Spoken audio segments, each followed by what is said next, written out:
আজকের lunch menu: সাদা ভাত, সঙ্গে গাওয়া ঘি, পোলাও, 9 রকমের ভাজা, ধনেপাতা দিয়ে মুসুর ডাল, চালের মুড়ি ঘন্ট, ভেটকি মাছের রসা, গলদা চিংড়ির মালাইকারি, সর্ষে পার্শে, আমের প্লাস্টিক চাটনি,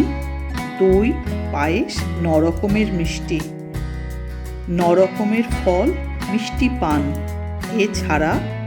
নুন, কাঁচা লঙ্কা, গন্ধরাজ লেবু ও পানীয় জল।